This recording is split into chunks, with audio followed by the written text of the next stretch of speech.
Namaste.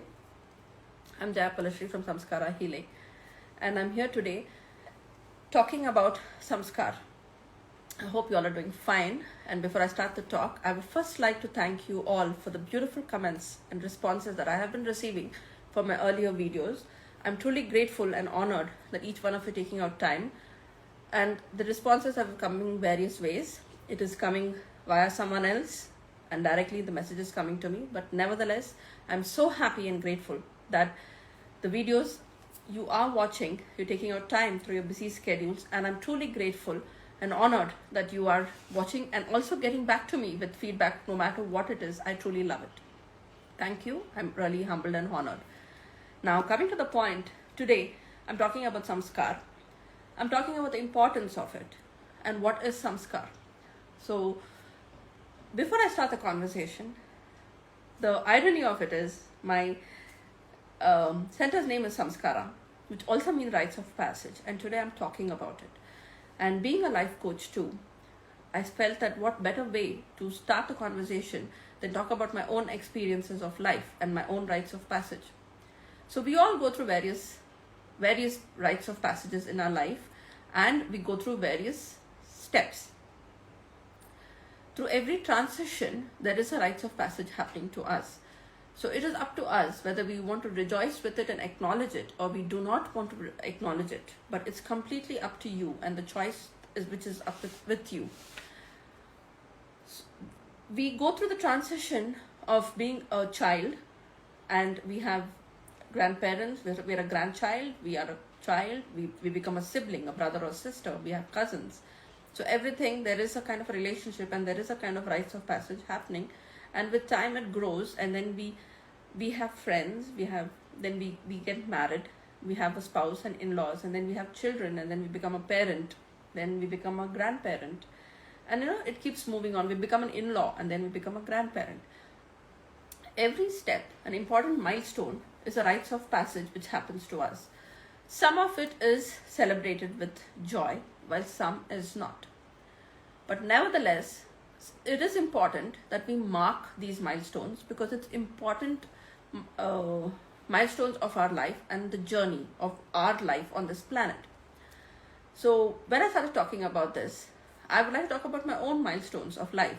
I started my life being a daughter, a granddaughter, a sister, and it moved, the duties moved, and I went from one rites of passage to the other, to becoming a wife, to becoming a daughter-in-law, to becoming a mother. And today I've come to the point where I'm going through a transition where I see my children ready to fly out of my nest. I feel like an eagle who's brought out my eaglets who are ready to spread their wings and fly. And I, as a caring and concerned mother, standing at the cliff watching them spread their wings to fly. Is it easy? No, it's not. It is either you watch a tigress teaching the cubs to go out and hunt so that they know how to survive, or an eagle teaching the eaglets how to fly. Nevertheless, it's a difficult task, but it needs to be done, because the journey continues for our children, because they themselves are soul, and they have their own milestones to achieve and their own rites of passage which they need to rejoice, celebrate, and bring into their own space. So when we understand this, rites of passage becomes that much more essential and important in our journey.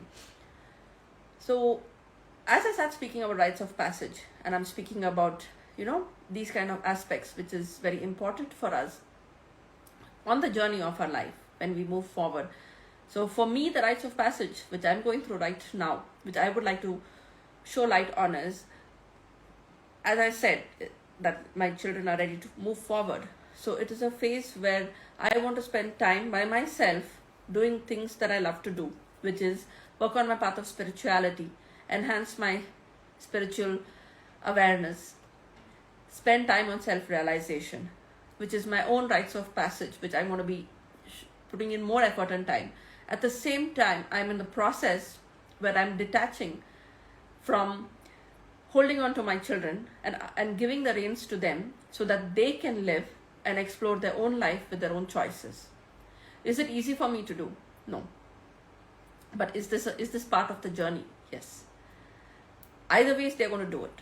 And I better do it knowingly, with conscious awareness and celebrate it and make it a rites of passage, so that it goes down into my memory as well as my children's memory as something to remember and cherish, and not something to, try to push it away because it was a bad memory. It is painful. So separation anxiety, of course. Fear, of course. But happiness, yes. Because there is the point that we are seeing when I say we, it's me and my husband, we're seeing our children grown up and ready to walk their own path, choose their own decisions and make their own choices. Though we are concerned and worried and anxious, I, being a shaman, I have taken it that I need to give the reins into their hand, and this is the rites of passage that I have done. So there are various rites of passages which is there and which I will start sharing tomorrow with you. But this is something that I chose to do, which is the rites of passage where I have consciously celebrated life with my children and keeping the ocean as my witness. When I was in Goa, I did a rites of passage where I have, in front of Mother Nature, Father, Mother, Ocean, I have given the reins to my children, saying that it's your life, it's your decision, and now I have to step back and let you walk your path.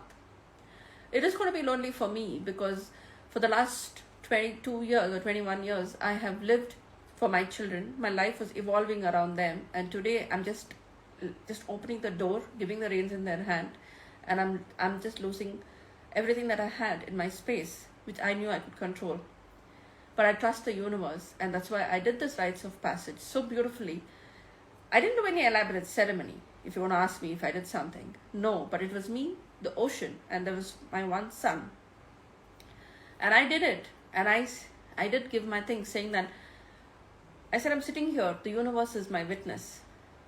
The sky, the earth, the water,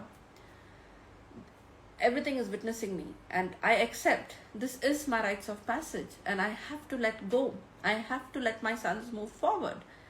And this is a transition for me where I move and take other responsibilities and let my sons take their own responsibilities.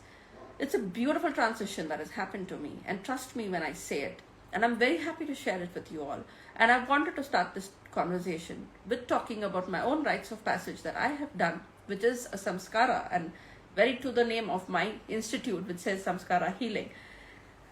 And it's made me feel so wonderful, and I'm so happy that I could do it. And it was very spontaneous, and this had nothing to do with me starting this conversation. And let me assure you that as well. I did it, and then next thing I know, I get the message saying, I want you to talk about Samskaar. And that is how this conversation has come about today, and I'm talking to you, but I wanted to introduce you to this. And the rest I shall start tomorrow, talking about the different Samskaars, the importance, and why do we do it.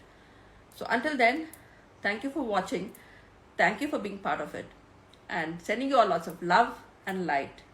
See you tomorrow. Take care. Namaste.